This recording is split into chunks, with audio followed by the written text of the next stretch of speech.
Hello guys and gals, welcome to a new tutorial. In today's tutorial we're going to be covering how we can create pushable blocks that we're then going to be able to use towards making some puzzles.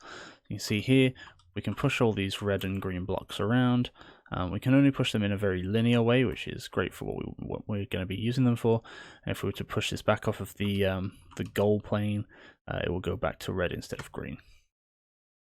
So setting this up isn't as difficult as you would think. There are a few limitations to what we're going to be doing, but we'll go through some of those as we go. So we're going to right click, create blueprint class, actor. We're going to call this push block. Ooh, we want to put BP on the end of there. Rename. Always have a good naming convention. I always tend to put the initials of what I'm making on the end. So BP for blueprint, P for particle, M for material, T for texture. You get the idea. We'll open this up. And what we're going to do is add component straight away, head to static mesh, and over in the details panel under static mesh, I'm going to make this a 1 meter cube chamfer. I just use this because it's got a nice smooth curved edge. It's got a slightly nicer silhouette and profile. It's just a bit of a sexier static mesh than a regular cube. We're going to drag the static mesh in the components tab over the default scene route just to make this our default scene route, because I want to be able to just click this cube and move the whole blueprint around rather than select the components, which sometimes could be a bit of a pain. Next thing we're going to do is we're going to consider how we're going to move this around. Well, we're actually going to be using physics constraints. Just using physics will allow us to push it around, but without any sort of constraint in there, we're not going to be able to push this in an accurate manner. We'll just be able to move it around as if it was something slippery on another slippery surface, and everything's just going to be slippery. So, add component, search for a component, physics constraint. Now, we're going to have our little physics constraint here, so we can drag this out of our cube. We can place this anywhere. For the time being, I'm just going to move it slightly further away because this is going to act as just a little, kind of like a demo of what this is going to do for us. Select our static mesh again, tick simulate physics, head back to our physics constraint, and now under component name 1, we've got our component name. This is going to link the physics constraint to whatever you need it to control. In our case, it's called static mesh. So we're just going to name it exactly the same, static mesh. And now you can see that we have a red line and a red boundary box around our mesh. Obviously, if you rename your static mesh to something else, so if we call this cube, head back into our physics constraint, it's no longer going to be linked. You have to make sure that the component name is accurate. So if I was to now call this cube, it would recognize that and it would link those together. So I'm going to press compile, we're going to close this down, I'm going to drag one into the world, lift it up just a little bit, and press play. And if we were to look at our cube now, you can see that it's kind of rotated and dropped to the floor.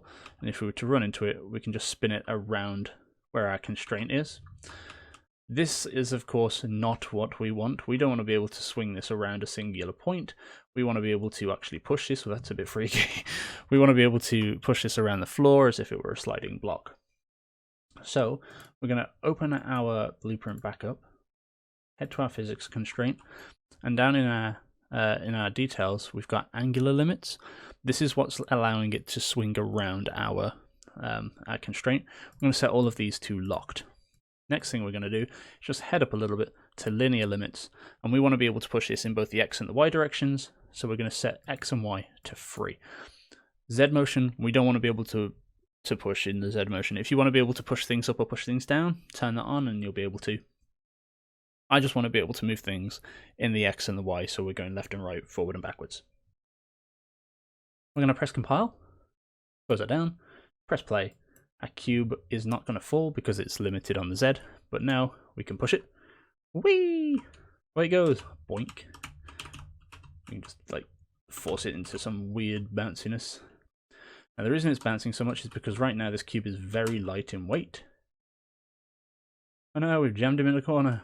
How sad. He's very light in weight. So what we're going to do is we're just going to open this back up, head to our viewport, select our cube, and what we will do is we will scale him up to 2.5 in all directions. Now you can see here under our physics, it's changed our mass in kilograms. So if we were to change this back to 1 real quick, you can see the mass in kilograms is 177.33, and if we were to change these up, it goes to a lot more. 1393. Now, I believe 1393 is going to be too much for our guy to push. It's actually in the floor there. Let's oh no, he can push that. He can push that just about. Now, it's still very, very slidey despite the weight. So you see there, it took a lot longer for it to get going. So we're getting part of what we want, so it's taking him a while to get to speed. To stop this, go back into the blueprint, and under our cube, under simulate physics, we're actually going to set linear dampening to something rather high. We're going to say 5. I believe 5, that won't be pushable at this current weight. But it is, just very, very slightly. Ugh, there we go. But that's working. Working just as we want it to work. The problem we're going to have at the moment, though, is we can push this in any direction, so we can go diagonal. If you want diagonal pushing, great. But I just want 2 different directions. I want to be able to just go either backwards or forwards, or left and right. So to do this, we need to limit when things are going to happen. So, with our cube selected in our components, we're going to search for a component. I'm going to add a box collision, and I'm actually going to call this the Y box. Ooh, I would, if it would let me type Y box. There we are. And now what I'm going to do is I'm just going to expand this along the green axis, which is the Y axis. Make sure that it encapsulates the cube. I don't want it to go all the way to the corners. I only want our guy to be able to push it from somewhere within the middle. So I'm just going to scale it down ever so slightly, a little bit more. No, I'll leave it there. Then what we're going to do is we're going to right click the Y box, duplicate this, and we're going to call this Xbox. Not sponsored. Now what we're going to do is we're just going to flip these around. So we want the X to be 2.75, and we want the Y. We don't want these constrained. If this happens to you and it goes a little bit insane, it's because your constraint lock is turned on. We'll turn that off. Let's see what we've got. The other ones, 1.5. Okay, so set the Y to 1 and the Z to 1.5, and that should be perfectly symmetrical. Cool. So what do we want to do with this? Well, we're going to head into the event graph. We're just going to get rid of all this for now. We don't want any of that. Right click Y box, add event, unbegin overlap. Drag out from other actor. Cast to our third person character, or whatever your character blueprint is called. In my case, it is just the default third person character, so this is fine. If it overlaps, then what do we want cube to happen? We want to set physics simulation. Set simulate physics to, yeah. So if it's inside the box, we do want it to simulate the physics. Right click Y box again, add event on end overlap. You probably guessed it. We're just going to flip it. Let's plug these in. Turn off simulate physics. Now with the Y box, same thing. On begin overlap, we want to simulate physics. And on end overlap, we want to turn physics off. Which now means that by default, we want our cubes, simulate physics, to be off. Compile. Close this down, press play. And now our cube will only simulate physics as long as we're inside of the push area. We can't go diagonally because we've made our boxes for collision quite small, which means that we can only push it the way that we actually intend to push it. Hooray! So that's the push block. How can we turn this into more of a little game? Well, we'll right click, we'll say material, we're going to call this block. In fact, we'll call it push block underscore m. We'll open this guy up. Hold 3 and left click for a 3 vector. Right click this and convert this to a parameter. Change the parameter name to color. Hold M and left click for a multiply. Hold S and left click for a scalar parameter, which we're going to call intensity. Plug intensity into B, color into A, and then the multiply into emissive. Now, by default, I want our color to just be red, and our intensity is going to start at 1. We don't actually want this to glow at all. I'm going to close that guy down. we will open up push block again, head over into our construct script. Now, what we're going to do is we'll drag out our cube. We're going to say set. Oh, actually, we will first create a dynamic material instance. Source material is going to be our push block M.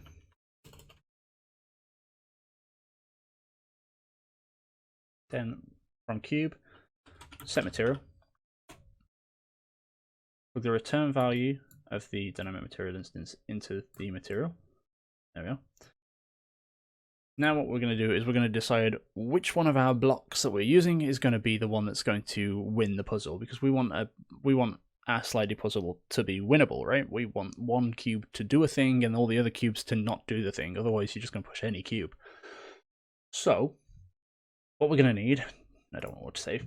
What we're going to need is a variable, and we're just going to call this target ?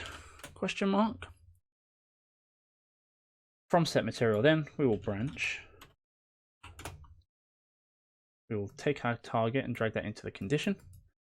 If it turns out that this is our target, then from dynamic material instance, we want to set vector parameter value of color. We're going to set this to green, so this is going to tell us that, you know, this is the one that we need to push into the right area.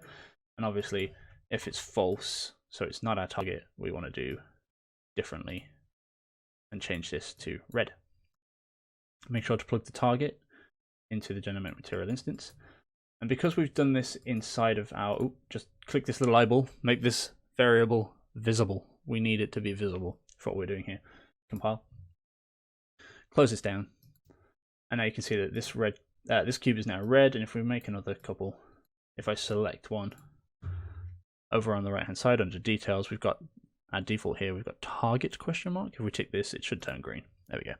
And that's now, this one's the one that we want to, you know, use as our little target. It's not a problem. Now to actually make our, you know, winnable little scenario, we're going to right click blueprint class actor. We're going to call this winplate. Winplate underscore DP. I had to think about that. I had to think about what blueprint starts with. In here, we're going to add a component. It's just going to be a plane.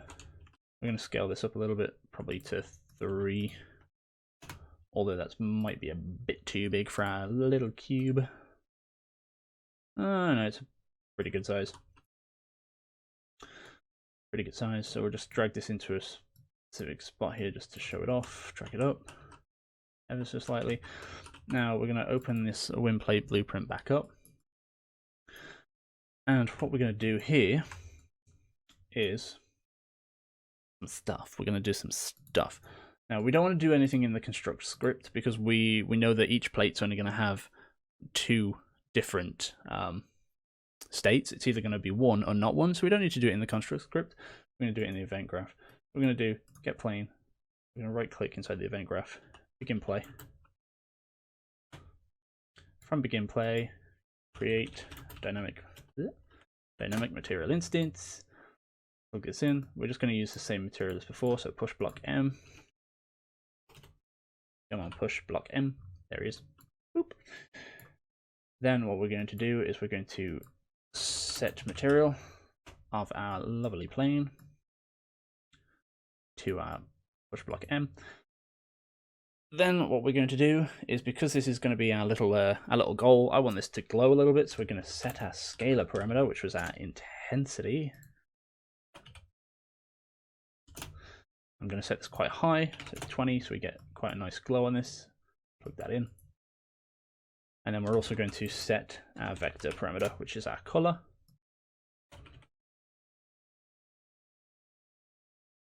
to red. Now we have it red by default, but this is just me making sure that we definitely get red. We should still definitely get red without doing this bit on begin play, but I'm doing this here just because I want it to, you know, definitely do the thing. So here we go. You get like this red glowing patch now, which is great. So we'll open this back up.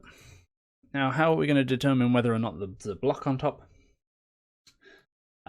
Similar to how we're going to determine whether or not our character can push. We're going to select plane, add component, box collision. Now, we want the box, or the block rather, to be quite far onto this guy before it wins. We're going to scale down the red and the green to make it quite small in the middle. So this way, we've got to get a block 50% in pretty much any direction for it to be activated. We're going to right click the box collision, add event, and begin overlap. And here we're actually going to cast to our push block blueprint. But this isn't quite enough, because right now this is going to activate when our collision boxes on those push blocks for our character are available. So what we're going to do is, as push block BP, get cube. Called it cube, so we'll get cube. From other component on the overlap, we're going to say equal object, plug cube in here, then we will branch. There we are, and that's going to make sure that it will only activate if there's a push block in there and it's using the cube for the location. Okay, so we've now got this. So what does this mean? Well, we then need to take out from our push block, we need to get target question mark.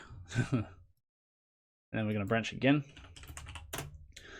So if our cube is set to target, then what we're going to do is set our vector parameter value for color to green, which will indicate that it's correct.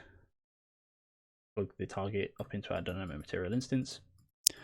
Then what we'll do is right click the box, add event on end overlap. We're going to do exactly the same here, but this time change the spec to red. We'll press compile. Oops. Make sure we plug this in. Dope. Yeah. And now, if I was to push this block, it should remain red, and it does. Get out of here, block. We don't want you. We want this guy. Now, obviously, when you do your materials and your textures for this kind of thing, you're not going to have big green or big red boxes. You're going to be using something a bit more subtle. There we go. It's working perfectly. You're going to be using something a bit more subtle, so it's not going to be quite this obvious.